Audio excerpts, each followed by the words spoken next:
Hello class, welcome to your second of 2 lectures on Aristotle, this time covering on the soul, ethics, politics, and various other lost treatises.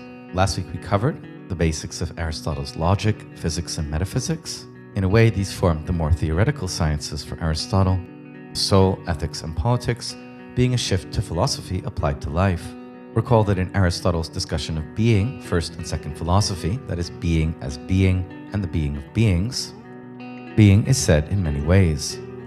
The discussion in the categories concerned essential universals or secondary substances, essential particulars or primary substances, as well as accidental particulars, accidental universals, etc. And looking to Metaphysics Zeta 1, Franz Brentano wrote a doctoral dissertation on the many senses of being in Aristotle, the whole thing being an extended interpretation of a single passage.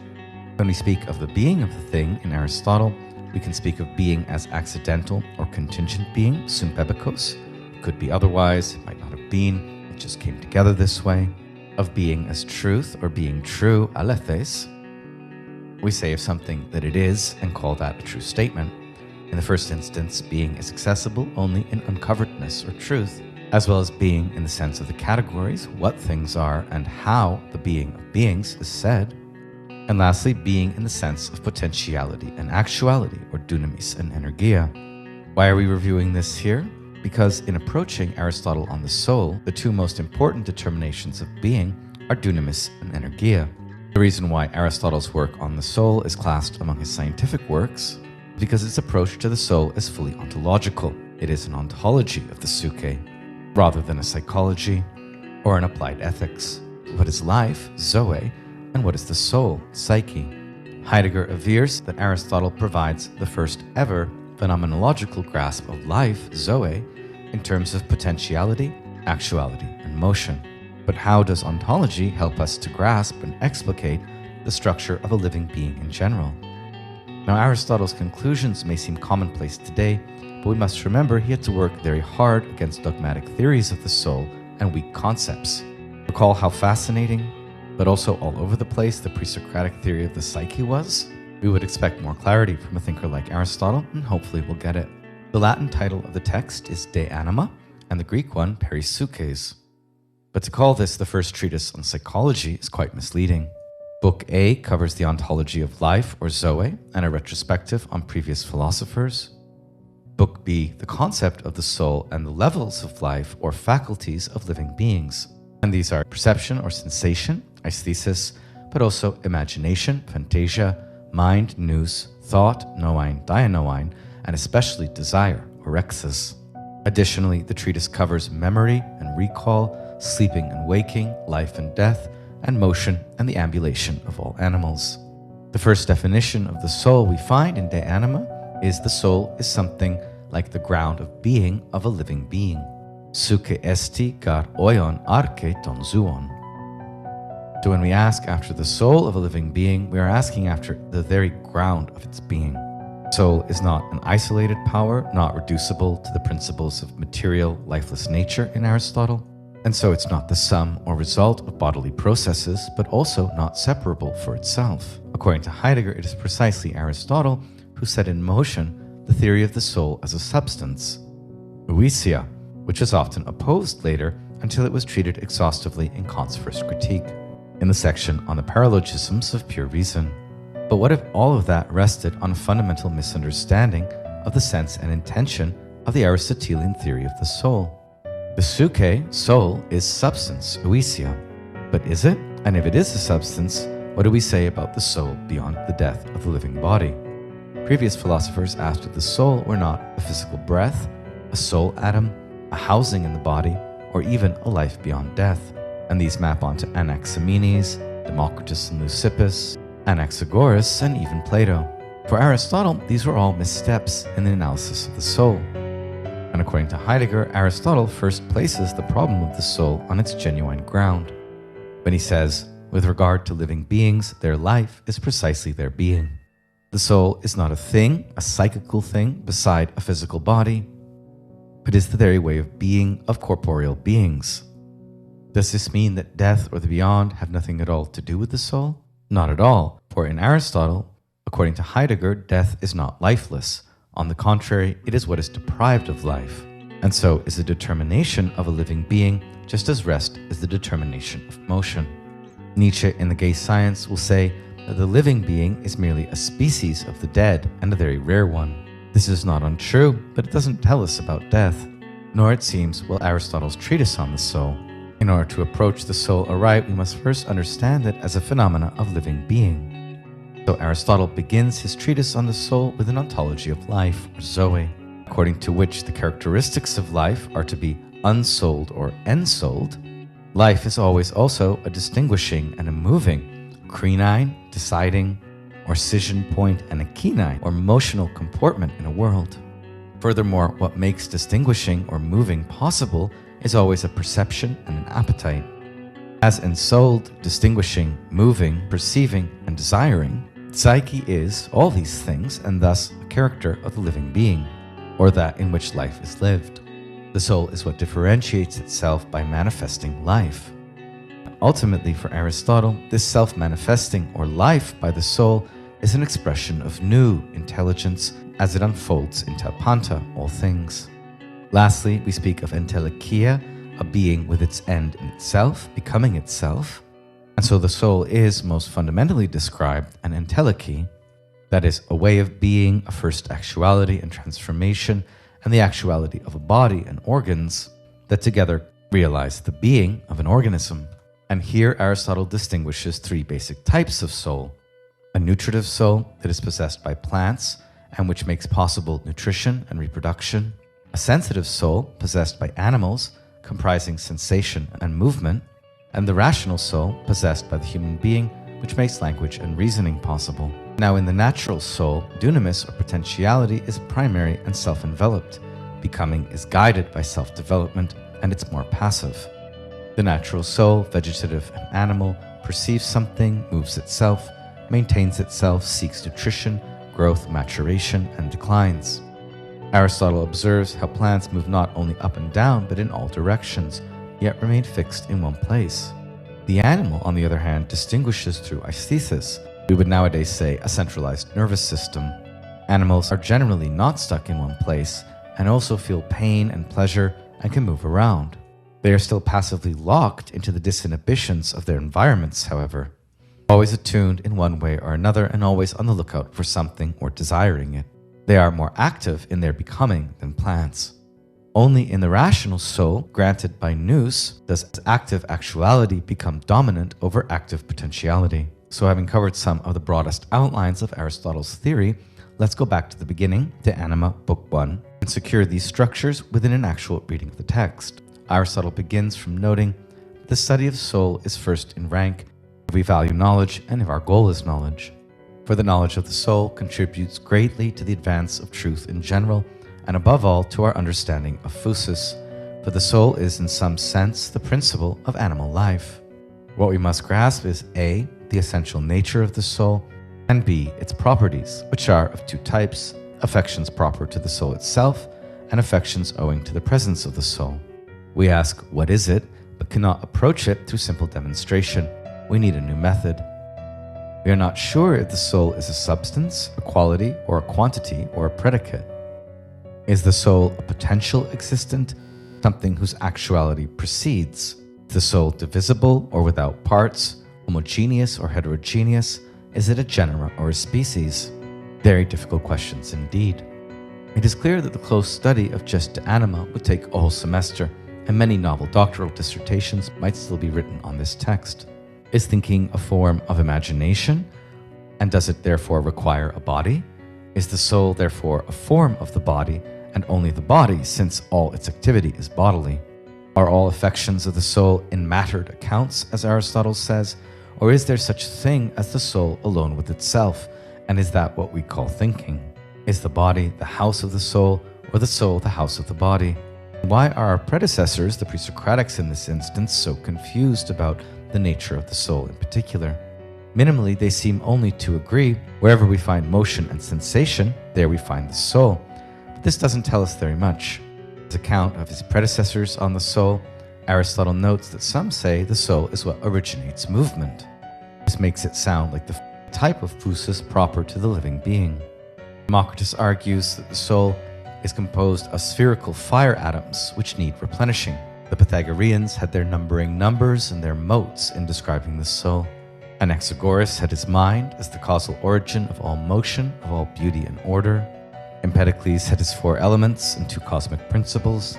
And Plato had his intellectual monad and dyad, that is the dyad of subjective science and objective knowledge.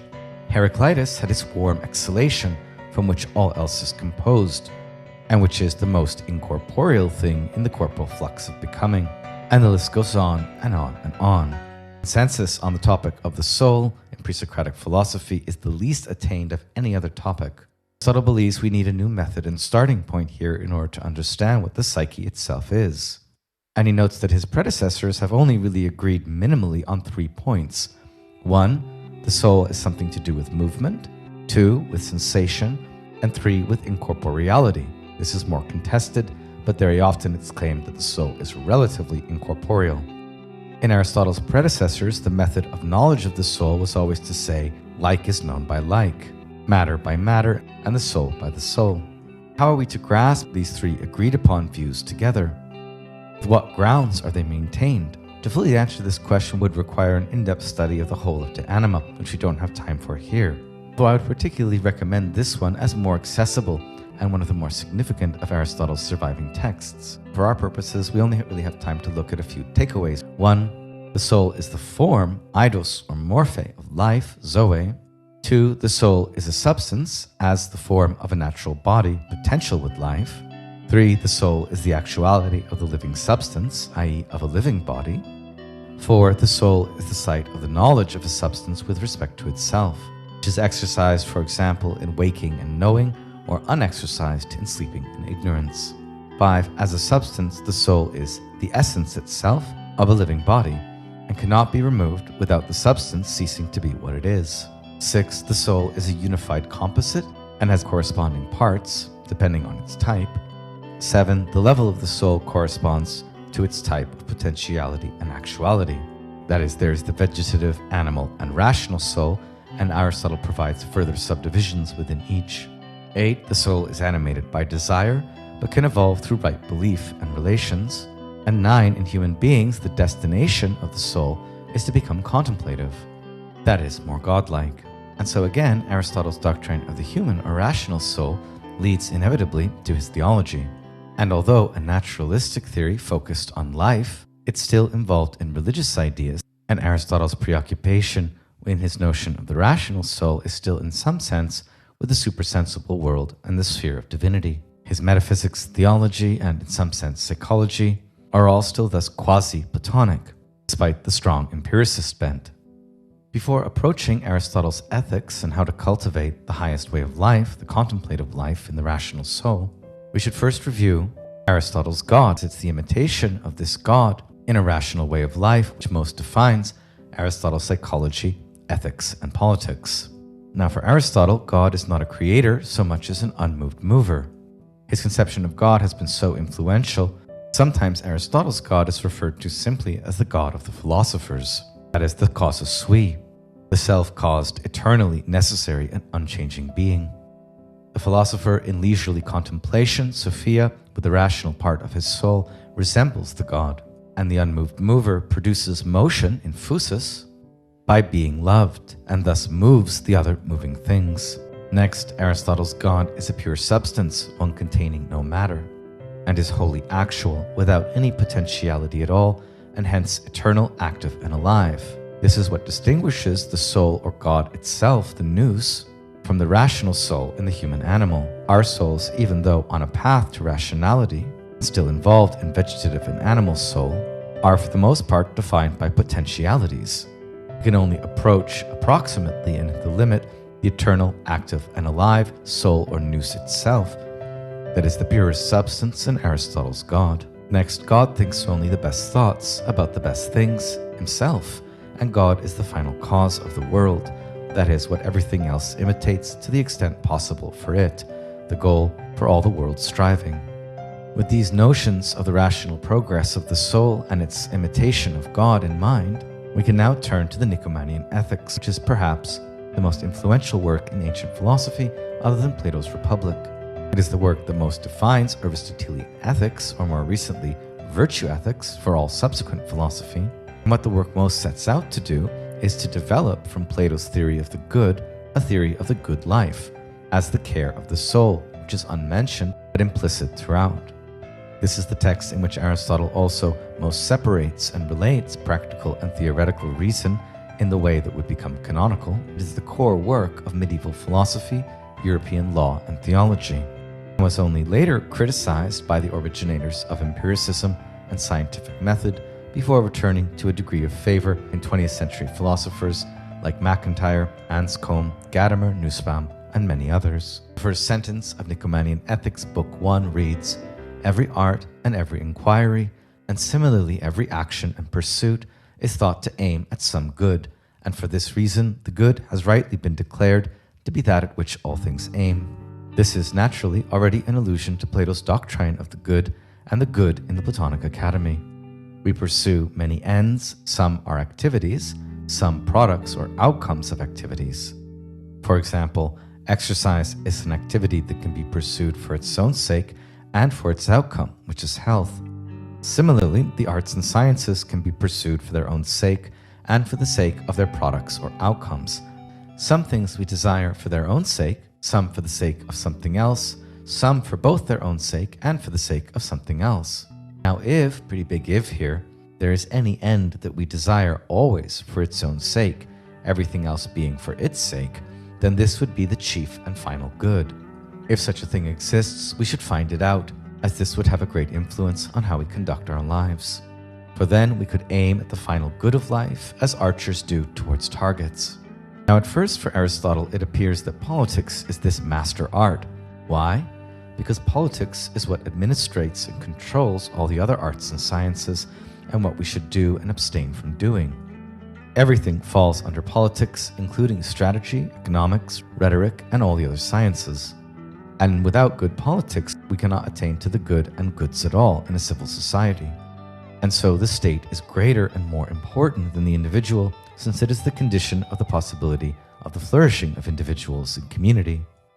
In short, politics encompasses the whole of ethical life. But now beginning chapter 3 of Book 1, politics and differing conceptions of the good and the good life are always a messy business. When it comes to politics and ethics, we can only attain as much clearness and rigor as the subject matter permits. And so political opinions and models of the good life are always various and fluctuating, to the point that many believe they exist by convention, not nature, like some sophists. Aristotle admits that what is good itself admits of enormous variation and fluctuation of opinions, and even agreed upon goods, such as wealth or courage, can have disastrous outcomes. We cannot expect scientific precision in discussing ethics and politics in the same way we can in mathematics. What is needed, according to Aristotle, is educated, good, and wise judges on such topics as ethics and politics. And in this regard, young people are almost hopeless in all ethico-political discussion due to their inexperience and their being ruled by the passions. This being the general introduction to the Nicomachean Ethics, Aristotle begins Book 1, Chapter 4, a restatement of its first sentence.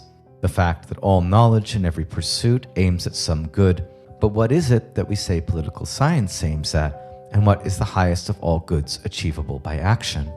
Now verbally, there is very general agreement, for both the general run of men and people of superior refinement say that it is happiness, and identify living well and doing well with being happy. But with regard to what happiness is, they differ, and the many do not give the same account as the wise.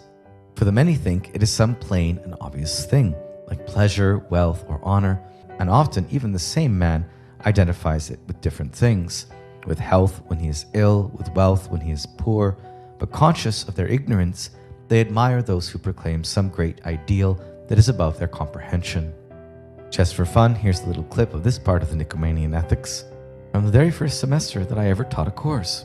So Book 1, Chapter 1 of the Nicomachean Ethics. It is thought that every activity, artistic or scientific, in fact, every deliberate action or pursuit, has for its object the attainment of some good. That makes some sense intuitively.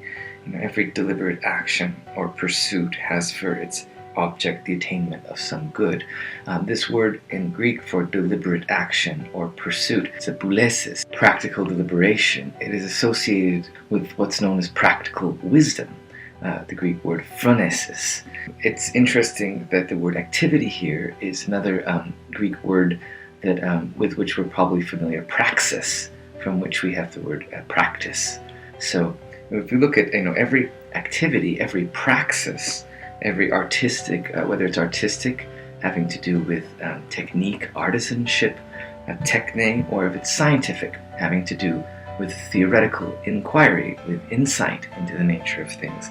Every praxis, whether it is artistic or scientific, in fact, every deliberate action, so Aristotle's widening the scope of what he's saying, every deliberate action or pursuit has for its object the attainment of some good. Okay, second sentence. We may therefore assent to the view which has been expressed that the good, in scare quotes, is that at which all things aim. So this is a reference to Plato, who spoke very often about the good. Since modes of action involving the practiced hand and the instructed brain are numerous, the number of their ends is proportionately large. For instance, the end of medical science is health, of military science, victory, of economic science, wealth, and all skills of that kind which come under a single faculty. A skill in making bridles or any other part of a horse's gear comes under the faculty or art of horsemanship, while horsemanship itself and every branch of military practice comes under the art of war. And in a like manner, other arts and techniques are subordinate to yet others. In all these, the ends of the master arts are to be preferred to those of the subordinate skills, for it is the former that provide the motive for pursuing the latter.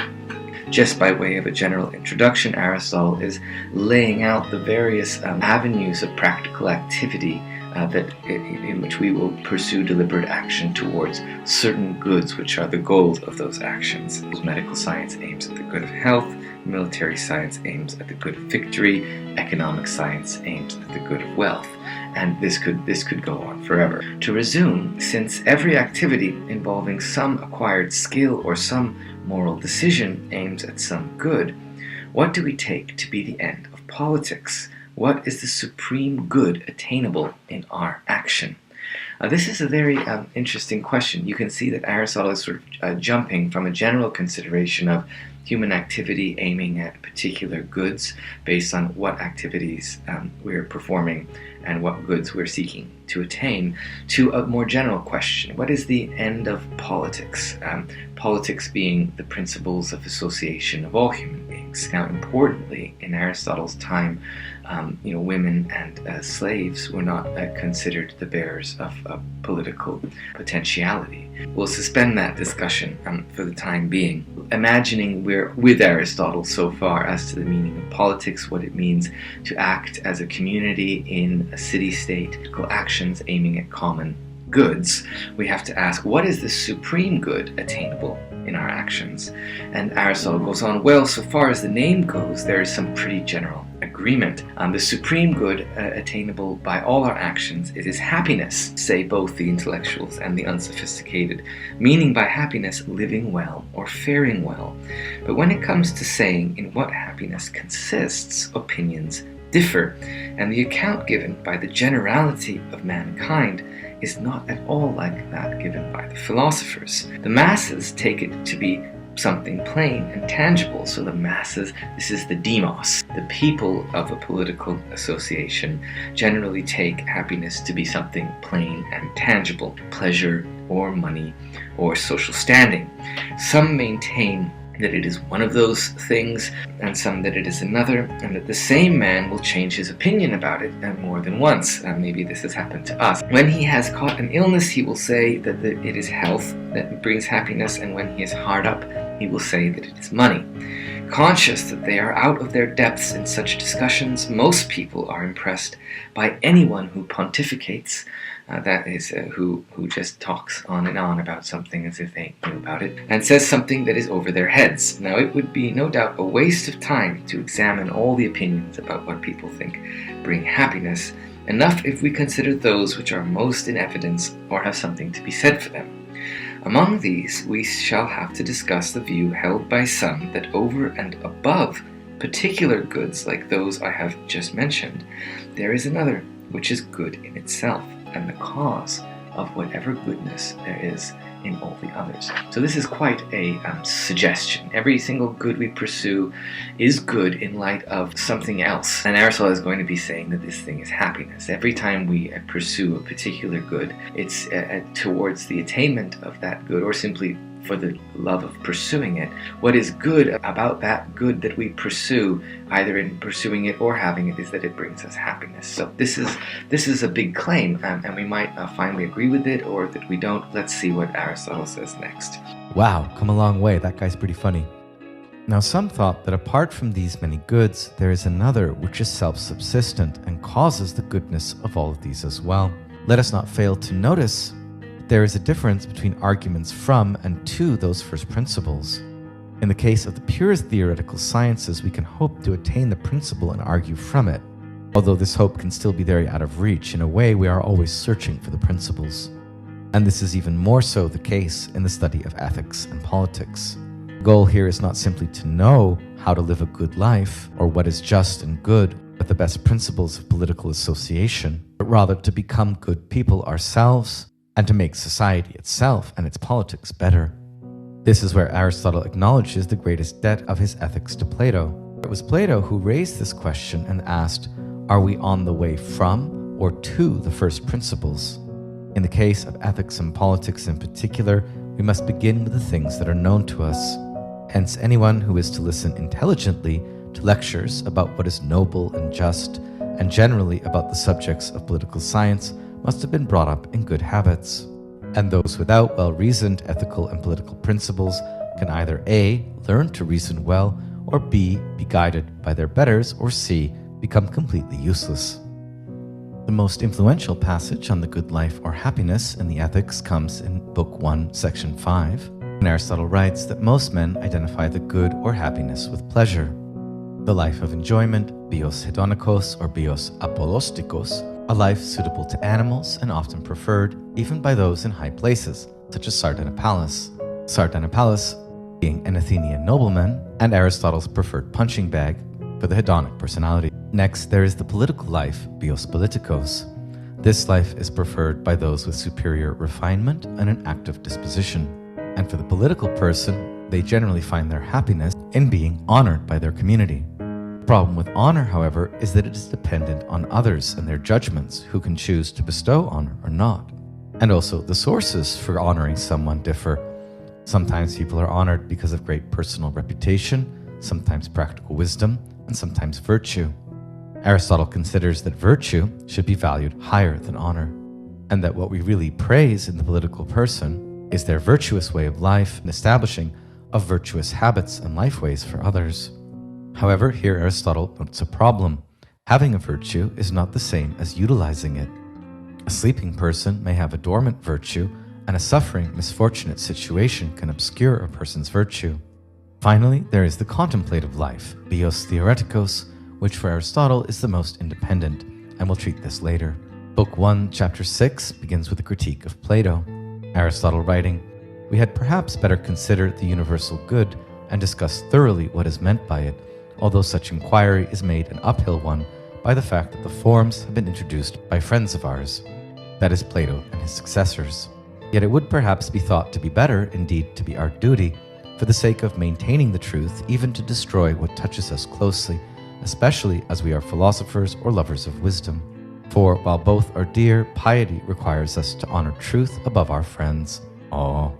These are very emotional words for Aristotle.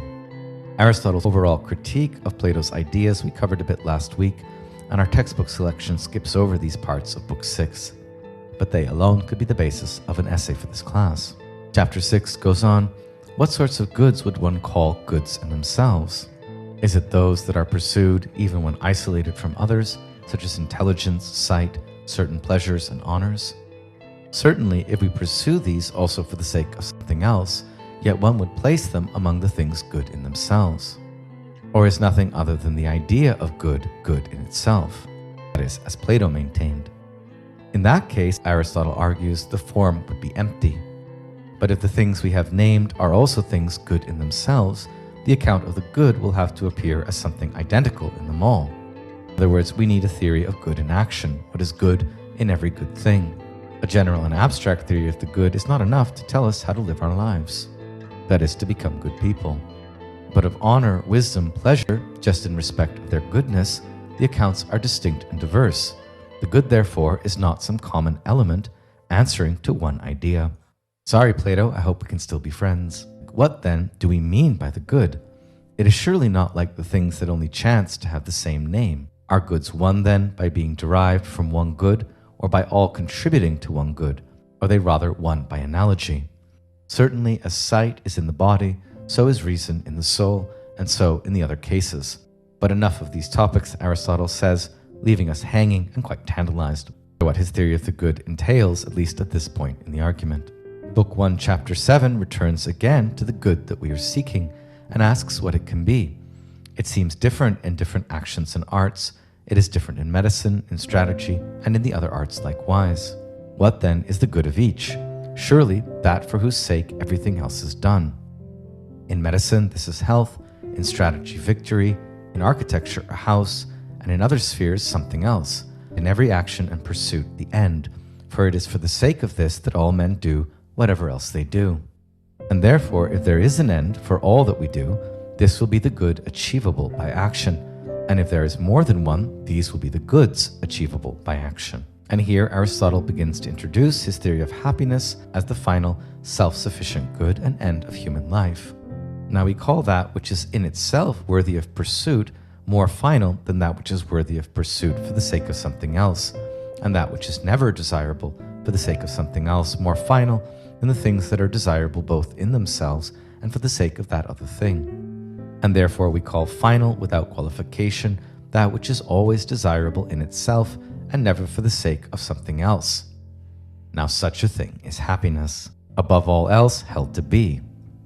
For this we choose always for itself and never for the sake of something else, but honor, pleasure, reason, and every virtue we choose indeed for themselves, for if nothing resulted from them, we would still choose each of them, but we choose them also for the sake of happiness, judging that by means of them we shall become happy.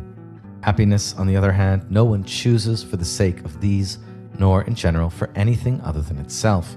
Happiness is, in other words, the final self-sufficient good, or good at which all other goods, both those that are good in themselves and for the sake of something else, all aim.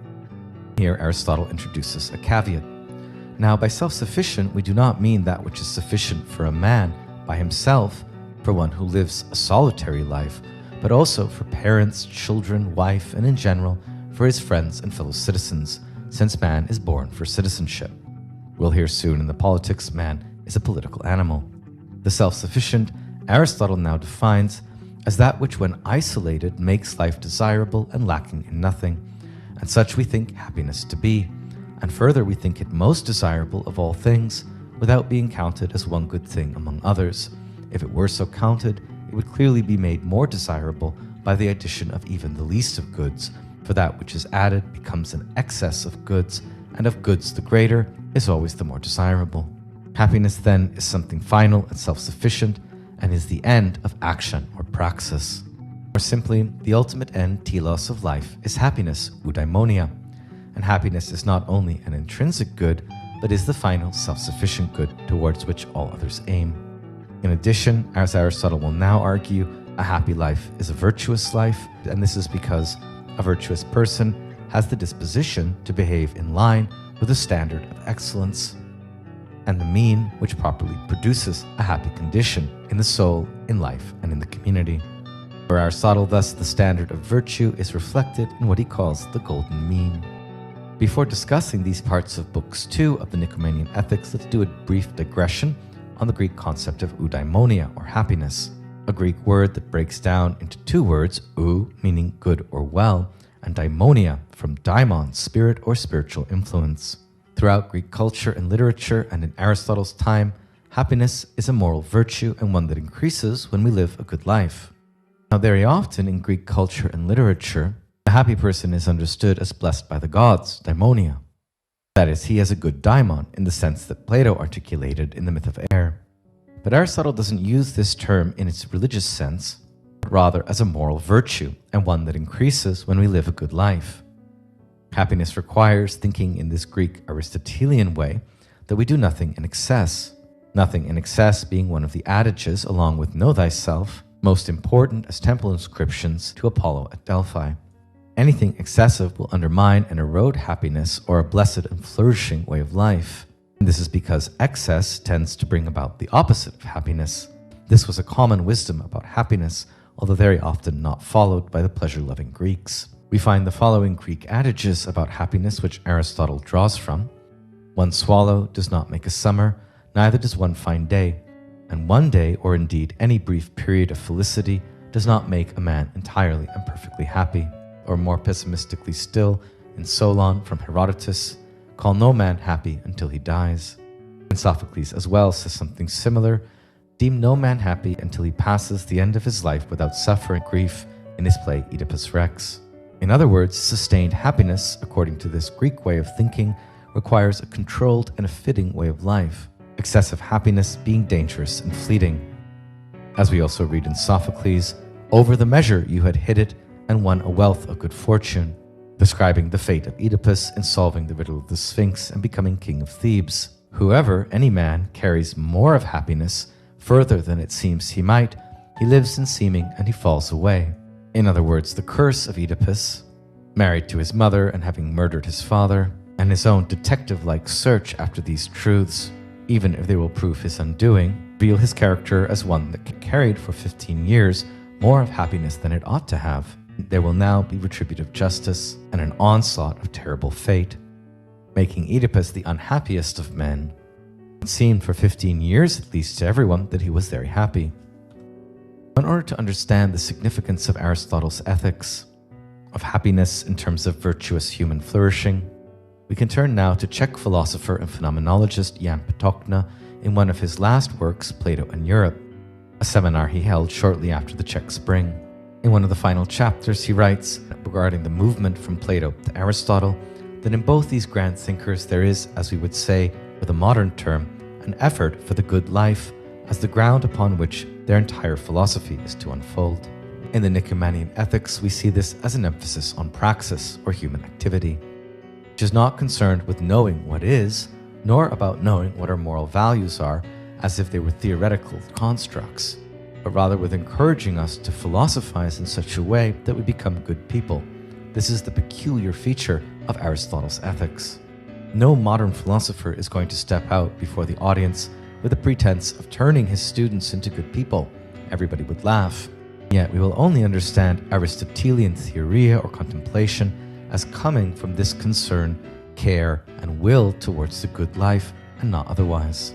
In his own way, Aristotle is a continuator of Plato's work, since in a certain sense, he also cares for the soul. And Aristotle is the first philosopher in the entire tradition who thematizes action, the acting of men. This moment, the analysis of human action in Aristotle, in which he sees nothing as exterior, but rather as a determinant which takes place within the soul in the sense of the good life and has an influence on life in its whole. This acting actually concretely is the experience leading Aristotle to bending into the horizontal, that vertical movement that the Platonic philosopher carried out. Or simply, in Plato, the model of thought, as we saw in the Republic, is still one of ascent and descent. In Aristotle's emphasis on the good life and the virtuous flourishing of the community, emphasis is no longer vertical, the freedom of the philosopher, rather horizontal. An emphasis on all elements of the city learning to live a good life together, to become better people. So for Patočka, that Plato speaks about the soul rising and falling is not accidental. This entire experience cannot be expressed at all except with the help of such a metaphor, that is, of ascent and descent. The activity of philosophy regards, as Plato sees it, what is eternal and necessary. But the principles of human action are not eternal. Human action is characterized by action being led by principles which are not eternal, which are contingent, which are in change in the same individual, and also in various individuals, and eventually also in the carried over sense of the word, let us say in the adult person, and also in the person-child. What then is the principle of action? For Aristotle, the principle of action is that which action seeks. What realizes action, what concerns it. What realizes action is what concerns it. And in Aristotle, this is the human good. And so, in a certain sense, we are all concerned with, and this is just what Plato said, the good. In Aristotle, man is characterizable in that he goes after the good. But right away, there is a paradox. Going after the good, we appear to others and often to ourselves as those who strive for evil, since what is good for one is evil for the other. How is this possible? In the Platonic idea of the good, it's not, because what one seeks, the ultimate goal of human activity as such, is, in the final instance, the idea of the good, the major goal in which all the minor goals participate and which must be unequivocally good. Is this so in what human action seeks? Aristotle notes the problem here, and for the first time in history, according to Patočka, he reaches out for the freedom of man. We can only will and do the good in our action on the basis of our ability as free beings to also perform and pursue evil. Distinguishing good from evil in the individual and collective sphere will become the very problem of ethics, as well as what Patočka finds in Aristotle as the movement of the care of the soul. Why is there talk in Nicomachean ethics about the various forms of activity and various forms of achieving, such as medicine, horsemanship, shipbuilding, etc.? Simply because there is always a subordination and a superordination in everything we do. Ethical action is always wrapped into hierarchies of goods and values. And statecraft is what determines which forms of practical ability undoubtedly must be represented in the community, and further what kinds of skills and to what extent the ordinary citizen must perform them. For Aristotle, even the most popular skills are subordinate to statecraft. Everything is political because everything human beings do concern the good life, both of the individual and the community as a whole, which itself is superordinate with respect to its subordinate individuals. Here, Plato had located the concrete form of his care of the soul in the ideal community or Gallipolis, but Aristotle makes no use of such a fictional construction. His search for the care of the soul is in the real community, as he finds it within the task of improving it and its individuals. Now, on the topic of happiness in Aristotle, Patočka writes, many translate it as bliss, but this is utterly false, because with the word bliss, we imagine the blissful state of that other world or of being singularly perfect. But what Aristotle is concerned with here is the exact opposite. He is concerned with emphasizing that everyone, even the most vulgar, use the same expression, be happy. Now, this neutral word, happiness, about which Kant said that it is not any kind of concept, is something terribly indeterminate. It cannot be defined in any way, perhaps cannot be enclosed within conceptual limits at all. Happiness is something in which takes place comprehension of oneself. When it gives itself its goal, our life returns, in a certain sense, to itself. Its activity is oriented to itself. It comprehends itself. You may recall from the Republic the discussion about whether the guardians would be happy given the austerities and restrictions that Plato imposed on them. Indeed, throughout the Ethics, and especially in the discussion of happiness and the good, Aristotle is very much in debt to Plato's Republic. He relies on Plato, especially on the dividing of the fundamental functions within the state. Aristotle here builds upon this Platonic three-part division: farmer or producer class, the auxiliary guardians or military garrison, and the philosopher kings, but in a peculiar manner. He demonstrates three various fundamental types of ways of life, yet he reverses their order. Aristotle is concerned that the life which devotes itself merely to external things will never be self-fulfilled, self-sufficient in itself, like the life of contemplation. Why is the life of honor insufficient? Despite its high value, the life of honor is a life in tension, in risk, in activity that distances itself from all easy immediacy. That is with what the life of pleasure singularly seeks. It is no longer the philosopher-ruler, but rather the statesman, who bears the greatest burden of bringing about the good and happy life, and yet precisely this statesman cannot ignore an account of the philosophical life. According to Aristotle, the most central center is still only the philosophical life, but he does not pretend, like Plato, that philosophers should rule over others. Indeed, the life of the reasonable political and politically living person is almost on the same level as the life of the philosopher. And yet only the philosopher is divine, not entirely human. Why? Because the philosopher occupies himself with what is divine.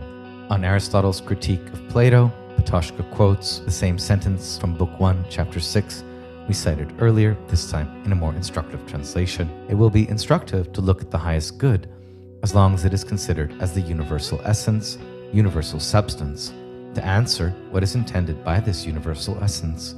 Of course, it is an awkward task because our friends introduced the idea, and still undoubtedly it is better, yes, even necessary if truth is to be saved, to get rid of even what has grown close to our heart, particularly since we are philosophers.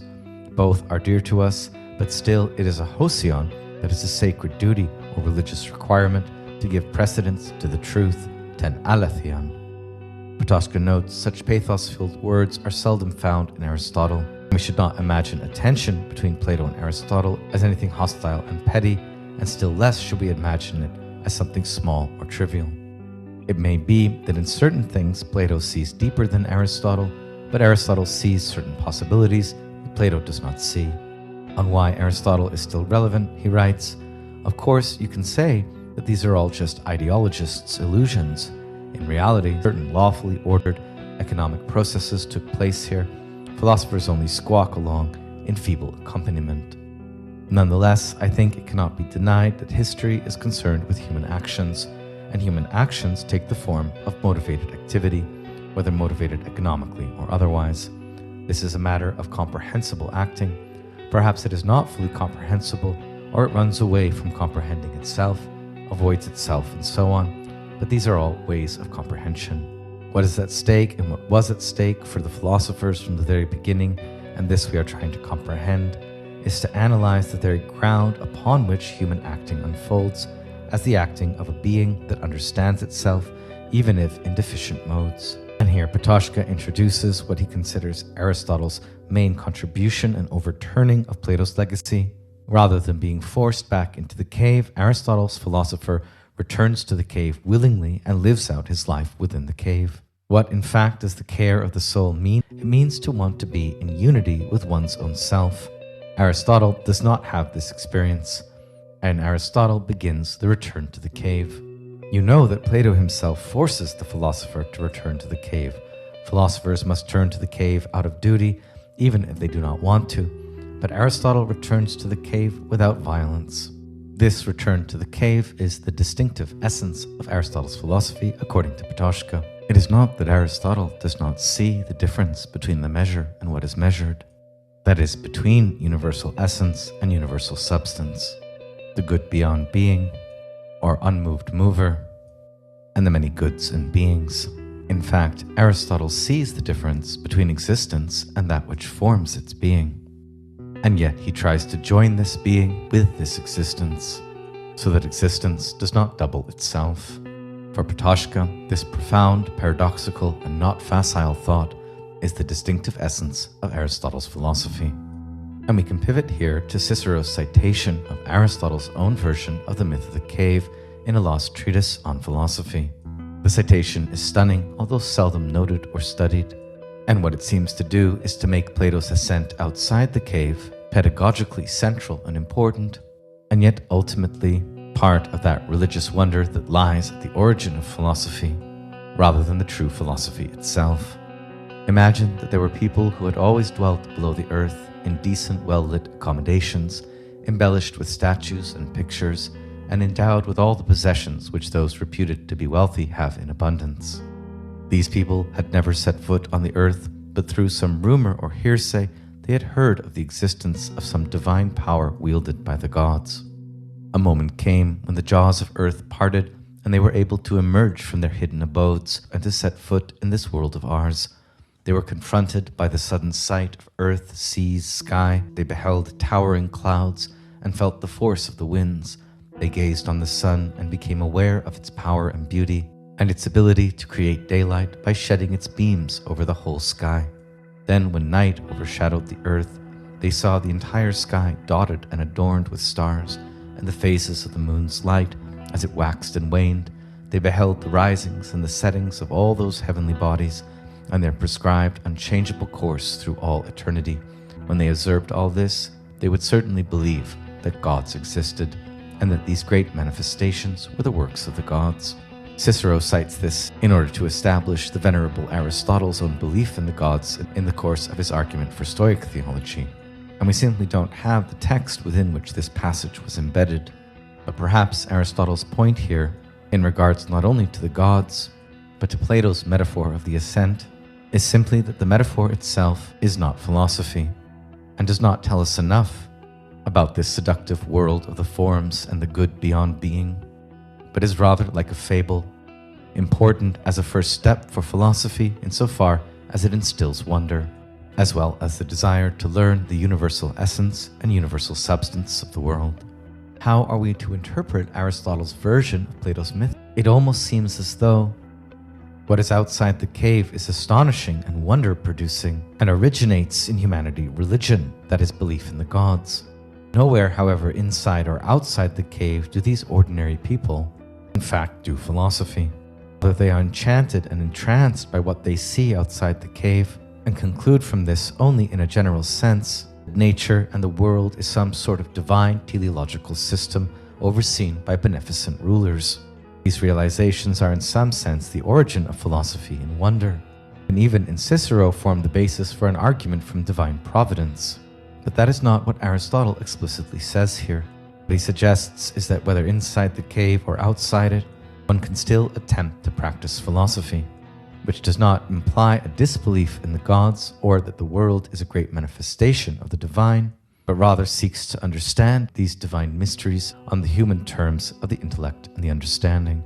So in Nicomachean Ethics, Book 2, Chapter 1, after mentioning the intellectual virtues, Aristotle now turns to the moral virtues, that is, those most important if we are to become good people, not merely those in touch with the world of wisdom, truth, and reason. He notes that intellectual virtues are inborn but require teaching. Moral virtues, on the other hand, come about as a result of habit and way of life. None arise by nature, but we are fitted by nature to receive them. Becoming a good person, just and temperate, always involves a choice, or in Aristotle's Ethics, the key term, perhaps of the whole work, prohairesis, decision. And such decisions in favor of goodness, justice, and temperance must begin early in youth. In fact, this makes all the difference. Becoming a vicious person is always easy, however. Virtue for Aristotle is a disposition to act in situations based on relations of pleasure to pain, and as the golden mean between deficiency and excess, passion and reason. And Aristotle notes that there are 3 objects of choice and 3 of avoidance. We choose the noble, the advantageous, the pleasant, when we act out of the good in our nature, whereas the base, the injurious, the painful are their contraries and lead to vice. Virtue becomes an ongoing state of character defined by choice, and all the moral virtues are ruled over by justice and especially temperance, sophrosune. Character must be developed throughout life because evil and the tendency to do it is unlimited, but the good and the tendency to act well is limited. Next, according to Aristotle, not every action and passion admit of a mean. Some are just plain bad. Adultery, spite, never good. There's no golden mean when it comes to these actions or states of the soul. Other virtues admit of no excess or deficiency because they are always already the mean. There is no excess and deficiency of temperance and courage because temperance and courage are already defined as the mean itself, as we'll see in a minute. So here you see the most famous takeaway from Aristotle's Ethics, Book 2. That is the table of virtues. First, there is the sphere of action or human feeling, which virtues, their deficiencies and excesses emerge, such as fear and confidence, pleasure and pain, getting and spending in a minor or a major mode, honor and dishonor in a minor and a major mode. The virtue to be cultivated in each case is the golden mean. Courage is the appropriate response to fear and confidence, and it is between an excess of rashness and a deficiency of cowardness. Temperance is the appropriate mean in relation to pleasure and pain, and its excess is licentiousness and its deficiency insensibility. Liberality is the mean when it comes to minor getting and spending, and its excess is prodigality, its deficiency illiberality. Magnificence is the mean when it comes to major getting and spending, and its excess is vulgarity, its deficiency pettiness. Magnanimity is the mean when it comes to major honor, and its excess is vanity, its deficiency pusillanimity. And proper ambition is the mean when it comes to minor honors and dishonors, and its excess is ambition, its deficiency unambitiousness, and so on to the realm of human feeling and action having to do with anger, self-expression, conversation, social conduct, shame, and indignation. In all cases, what we seek as the mean to become people capable of virtuous human flourishing is patience, truthfulness, wittiness, friendliness, modesty, and righteous indignation. Because virtue is not in us from nature, but is cultivated by action and habit, although received from nature, becomes in Aristotle no excuse for being a bad person. Our character is the result of the actions we have taken in the past, and that as a result we now take in the present. And so we are not the victims of our character as though we were compelled by it, but its creators. Since we have made ourselves what we are by our past actions, there is no excuse if we now act badly because we have a bad character. We should have known that we were creating a bad person. Moreover, we can change our character in the same way it was formed, that is, by practice. Now it is in Book 10, Chapter 6, returns to the topic of happiness, reviews, and most defines it. Happiness is chosen for its own sake and not for the sake of anything else. And this is because doing what is noble and good is chosen for its own sake and leads to a happy life. Only bad people and those influenced by them enjoy falling short of justice, temperance, wisdom, and prudence. That is, the four cardinal virtues in Plato, all of which combine into the good. The good man alone judges the value and pleasantness of things correctly. The goals of a good character are never amusement and idleness, but rather serious hard work towards good ends that might be pursued in playful and amusing ways, and that the community will, if it is good, approve of. Good and just political life and high moral character and virtue are to be applauded, but the best way of life, closest to the divine, is the philosophical, ruled over by intellect and proper virtue, and leading to the most perfect happiness. And here, the life of prudence in the political realm, or what Aristotle calls phronesis, practical wisdom, interfaces with and supports the life of Sophia, or theoretical contemplation. Ultimately, nous as the highest intellectual virtue, combining all the rest. For more on these parts of Aristotle's Nicomachean ethics, we've already covered in brief last week, Adot and Charlesworth. And in the conclusion of the work, we find already the beginning of the politics.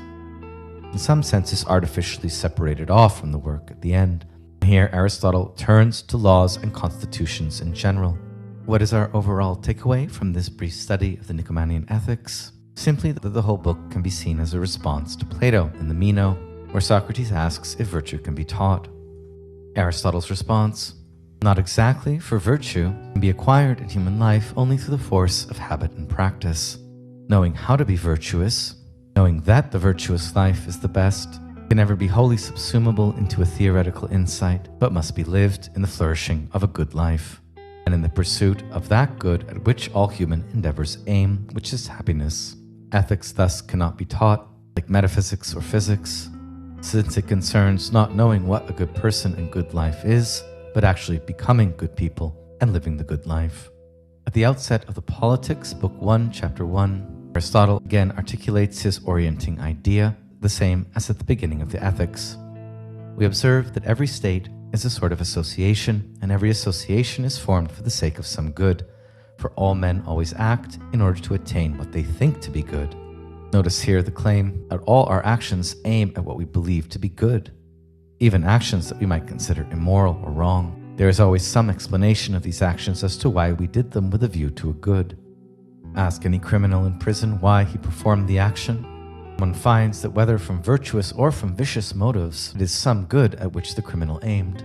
The second sentence: if all communities aim at some good, the state or political community, which is the highest of all and which embraces all the rest, aims at good in a greater degree than any other and at the highest good. In the private lives of individuals, we can speak about a conflict of actions and the goods that they aim at, and thus discuss virtuous flourishing as a precondition for harmony in the social body. But at the level of the state itself, it must be acknowledged that as preserving the condition of all association of men and of their good life, the state itself is overseer of the highest goods at which all human life aims. In other words, politics involves the actions of a community aimed towards the good itself. However, Aristotle's statesman is not Plato's philosopher king. Yes, politics is the highest practical science, and like in Plato, the good political association is the one in which everything performs its function well, i.e., is a good version of itself. This is based, in fact, on attaining to the highest practical science, rather than simply having knowledge of the abstract, purely theoretical good as we found in Plato's Republic. In Book 1, Chapter 2, Aristotle explores the idea of the state as an organic whole, composed of individual men, each of which is, by virtue of being a man, a political animal. This organic whole begins with the unit of the individual, then the family, then the village, then the polis. And so Aristotle writes, in the first place, there must be a union of those who cannot exist without each other, namely of the male and female, that the race may continue. And this is a union which is formed, not of deliberate purpose, but because, in common with other animals and with plants, mankind have a natural desire to leave behind them an image of themselves, and of natural ruler and subject, that both may be preserved. For that which we can foresee by the exercise of the mind is by nature intended to be lord and master. So far so good, but then in the second major claim, Aristotle provides a justification for the goodness of the master-slave relationship. It's sometimes said by Aristotle scholars that elsewhere he acknowledges that slavery is wrong. This could at best be only a very minimal acknowledgement. That is, it is wrong to hold as slave someone whose nature is that of a master. Aristotle's justification of slavery as a natural good is in fact much more troubling than it is often made to be in theologians' readings of Aristotle. We can foresee, he says, by an exercise of the intellect alone, that by nature there is intended lords and masters, and on the other hand, slaves and subjects. That is, those who are by nature slaves, and thus need the masters in order to look out for their good as slaves. And if that wasn't enough to make us a bit suspicious, Aristotle next writes that nature has distinguished between the female and the slave. For nature is not niggardly like the smith who fashions the Delphian knife for many uses. She makes each thing for a single use, and every instrument is best made when intended for one and not many uses. But among barbarians, no distinction is made between women and slaves, because there is no natural ruler among them. They are a community of slaves, male and female. Clearly here, although the female and the slave are different according to the civilized Aristotle, it is only insofar as they are made for distinct uses and are both instruments in some sense. And so he goes on, out of these two relationships between man and woman, master and slave, the first thing to arise is the family. And Hesiod is right when he says, first house and wife and an ox for the plow, for the ox is a poor man's slave. The dripping misogyny in official Greek thought from Hesiod to Aristotle is nowhere clearer or more self-assured than in Aristotle's Politics. Book 1, Chapter 2 continues, when several villages are united in a single complete community, large enough to be nearly or quite self-sufficing, the state comes into existence. That is, it originates in the bare needs of life, of zoe, but it continues for the sake of a good life, that is bios, the qualified life of humanity in community. And therefore, if the earlier forms of society are natural, so is the state, for it is the end of them, and the nature of a thing is its end.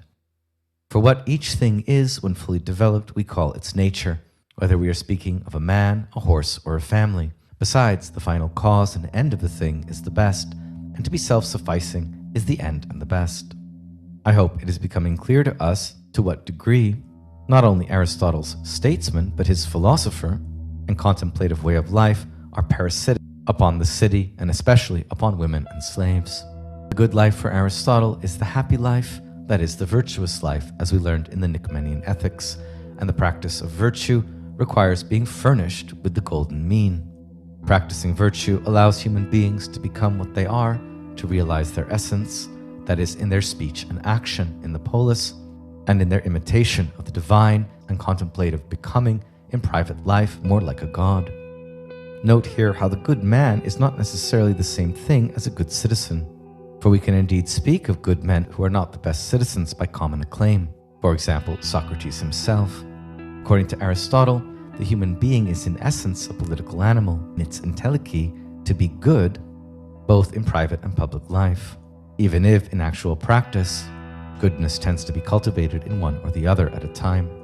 Activities that allow men to realize their deepest nature or phusis include for Aristotle art, science, prudence, wisdom, and intuition. And the political sciences are a species of phronesis, that is, of prudence, rather than purely theoretical activities.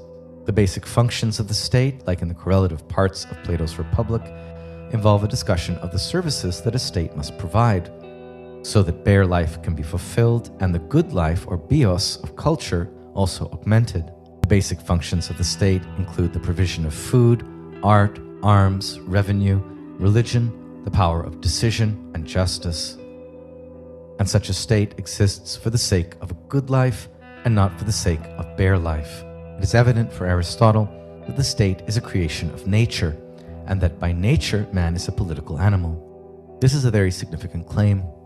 The position that the state or civil society is already irredeemably part of culture and not by nature could equally well be argued.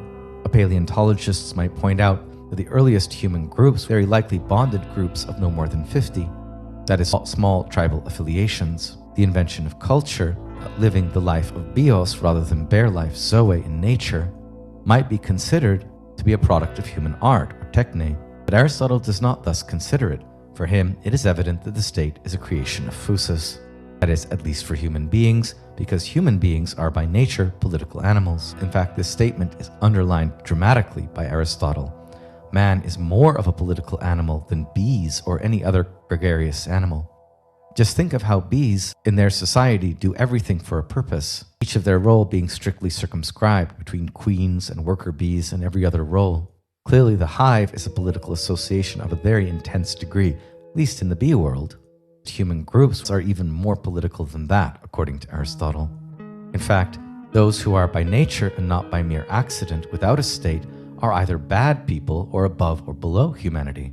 That is, they are the tribeless, lawless, heartless ones whom Homer denounces. The natural outcast is forthwith a lover of war, and he may be compared to an isolated piece at the game of draughts. Human beings' natural life is, for Aristotle, life in the state. So the state is from and by nature.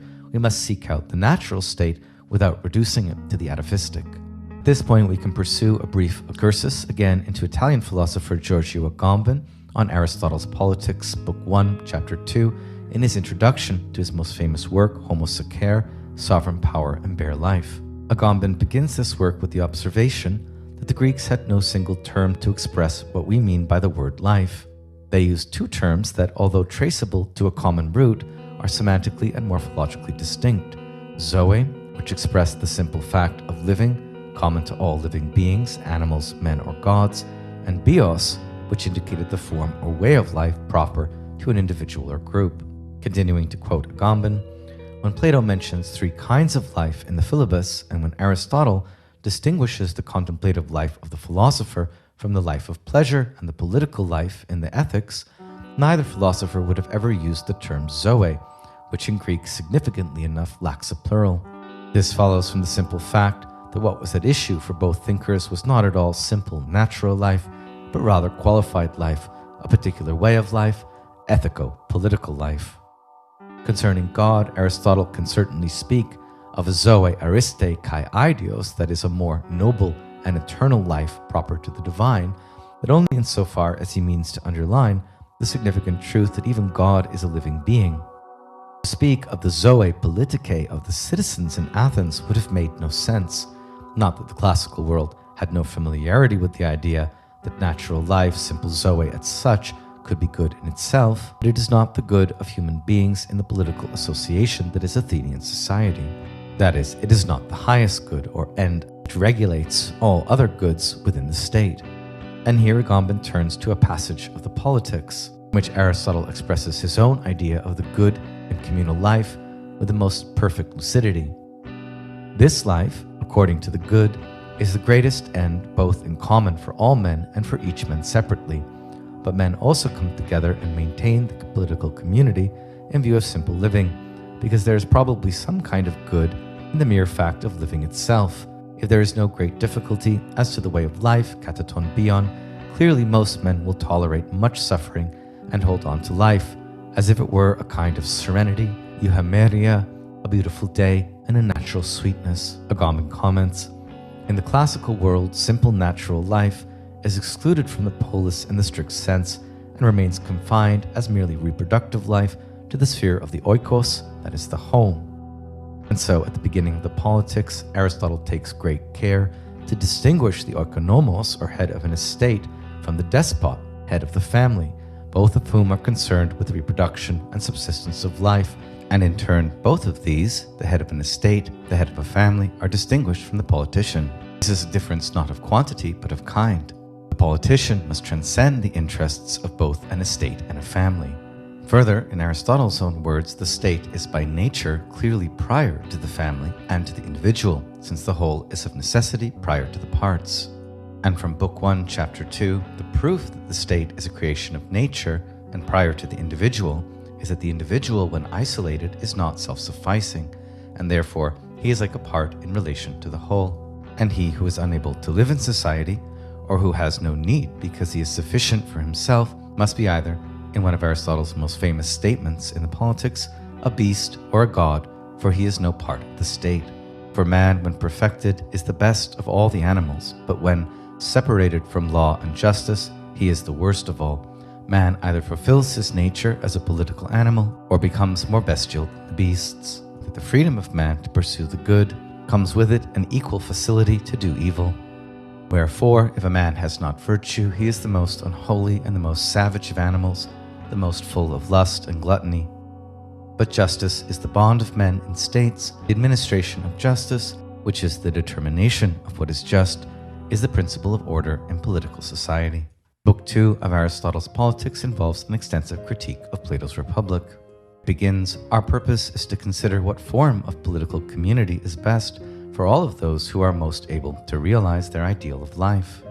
We must therefore examine not only this, but other constitutions, both such as actually exist in well-governed states and any theoretical forms which are held in esteem, that what is good and useful may be brought to light."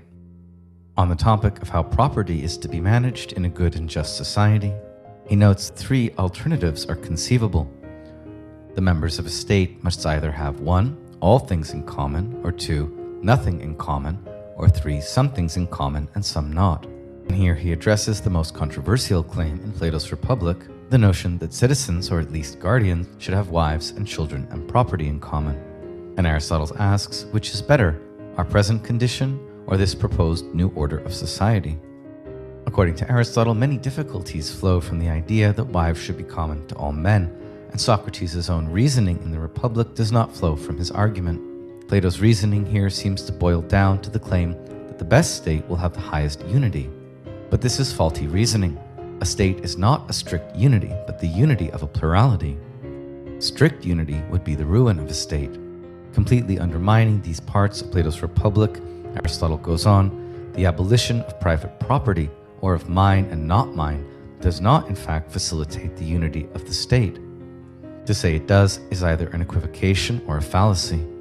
For when a thing is owned in common by a great number of men, it receives the least care and attention. Aristotle's example here, a job is done worse by many servants than a few who are invested in the task. Also, if one citizen has 1,000 sons, as Plato seems to suggest, they will all receive the same scant attention and turn out badly. Plato's proposal will erode all kinship bonds. And it is better to be the nephew of somebody than the son of the city in Plato's sense. Some places have tried to hold women and children in common, like the Libyans, but the children are nevertheless recognizable as the children of their fathers because of resemblance. Next, crime and harm may actually increase if people don't know who their kin are, as there is less check against infighting without family and kinship bonds. Even stranger, Plato seems to permit sensuous love between father and son, brother and brother, something clearly unnatural, and this despite his worry about rule by the appetites and the just order in the soul. Aristotle seems almost to be impugning Plato here. What's wrong with him? Next, Aristotle rejects the worries expressed in Aristophanes' speech in the Symposium that 2 lovers or soulmates will pair off and thus be of no use to the state. In fact, if they do so, they'll lose their own identity as well by merging with each other.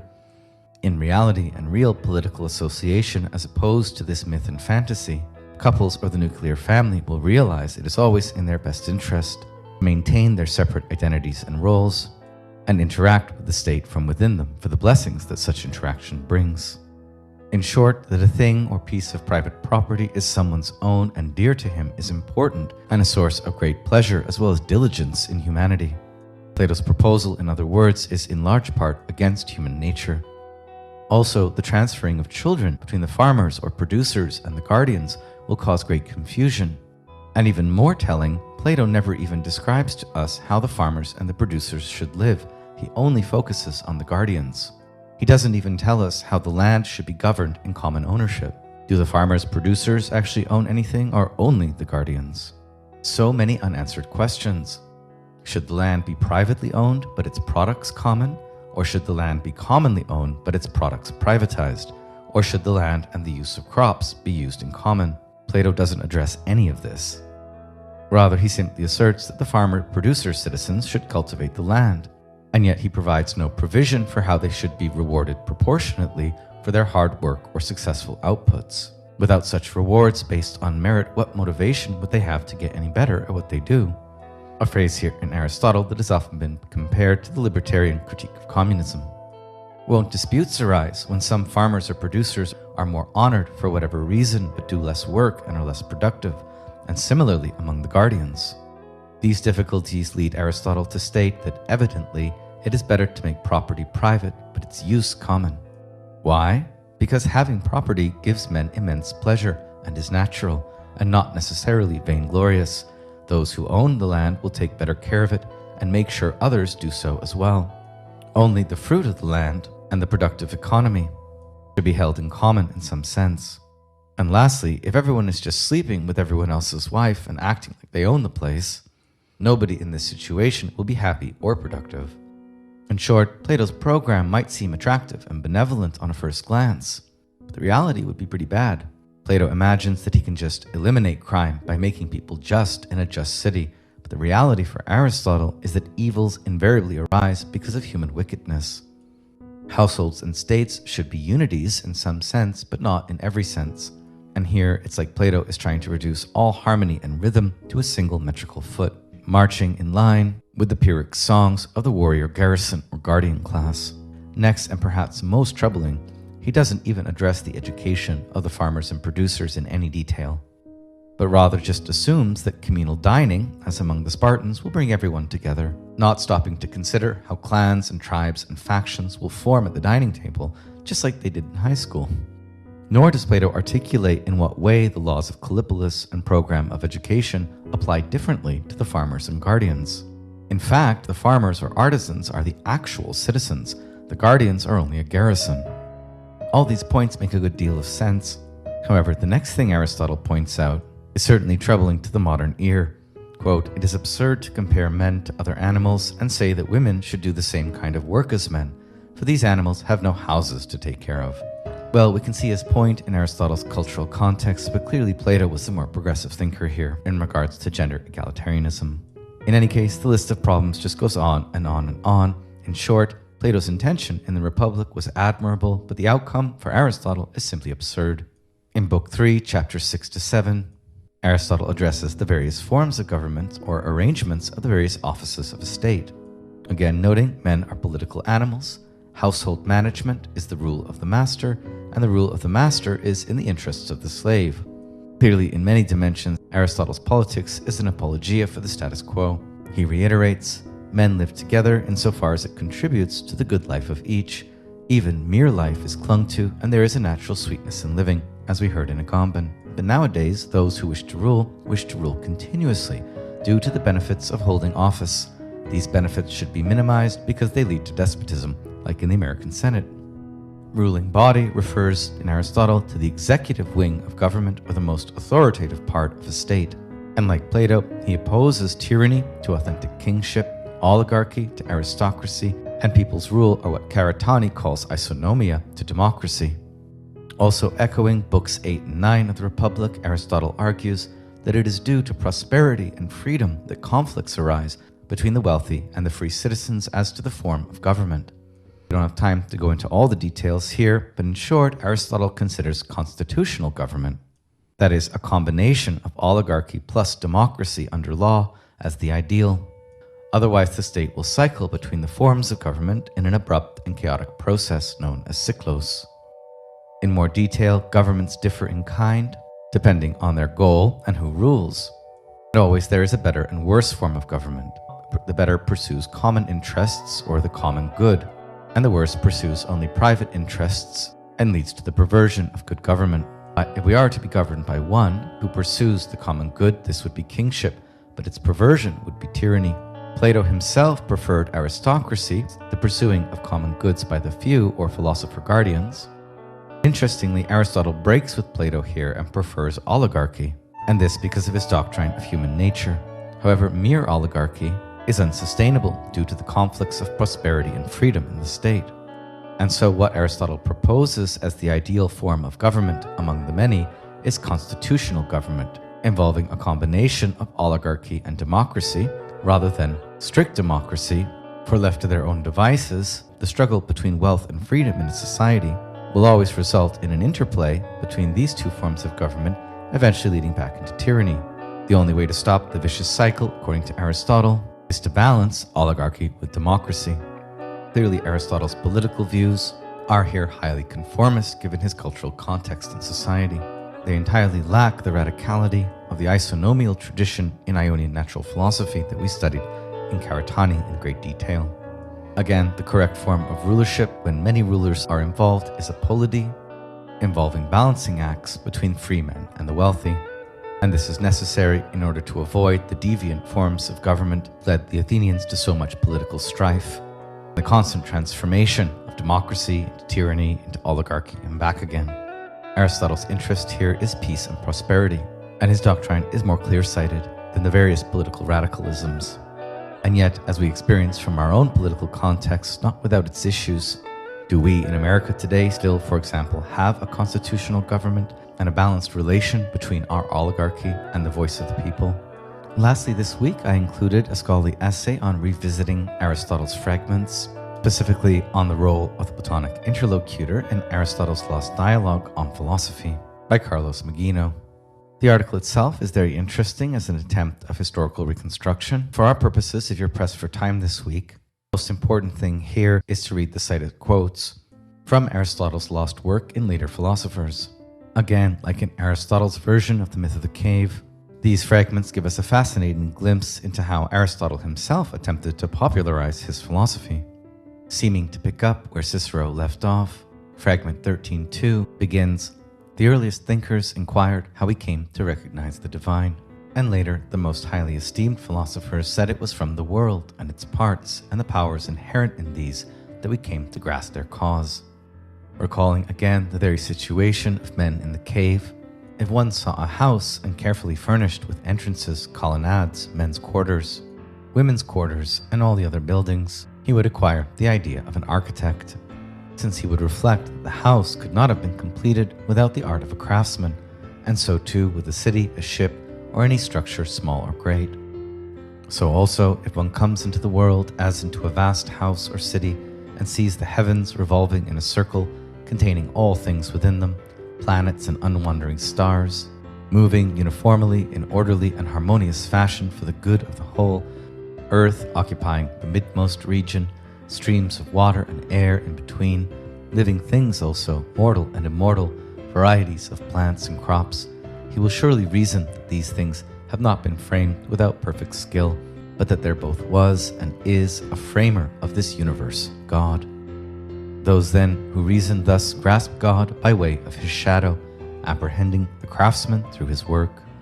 Here the idea of the shadow of God that Nietzsche proclaims in the gay science we will not be done with for 1,000 years, is framed in the context of understanding nature or physis itself, as a vast teleological system of intertwining entelechies that help us to fathom the architect, unmoved mover, craftsman, or Platonic demiurge, who works behind the scenes.